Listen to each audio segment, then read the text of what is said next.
السلام علیکم. نوی ویډیو سره تاسو خپلې وایو. امید لرم چې تاسو ټول به ډېر خوشاله وئ، ژوند په مزو کې به وئ.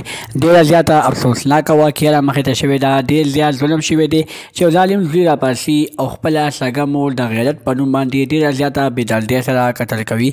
دوستانو، ظالم زوی داسې حرکت ولې وکړو، داسې ولې مجبوره شو چې خپله سږه مور یې د غیرت په نوم باندې ډېره زیاته بېدردۍ سره قتل کړه؟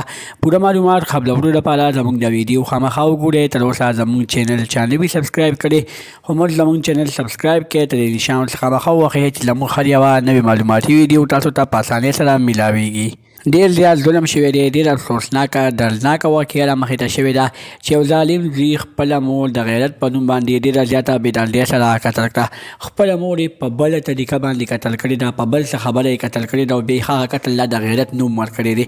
دوستانو، ظالم بچي اول ټول حقیقت نه راښکاره کولو چې د خپله مور په څه وجه قتل کړې ده، خو چې کله پولیسو ګرفتار کړو، پولیسو ریمانډ ورکړل، نو بیا یې وویلې چې او ما خپله مور د غیرت په نوم باندې نه ده قتل کړې، ما خپله مور بېګناه قتل کړه، زه د مور مجرم یم او بیا مې هغه قتل له د غیرت نوم ورکړو.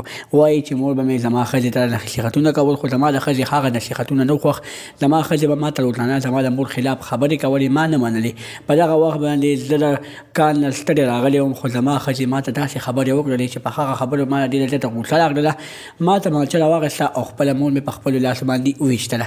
دوستانو، ډېر زیات ظلم شوی دی. دې ظالم بچي ته دې ښه سخترینه سزا ورکړی شي چې بیا نور بچي داسې حرکت نه کوي. د نورو معلوماتي ویډیوګانو لپاره زموږ چینل سبسکرایب کړئ، تر دې نشان څخه خامخا ووهئ چې زموږ هر یوه نوې معلوماتي ویډیو تاسو ته په اسانۍ سره میلاویږي. والسلام.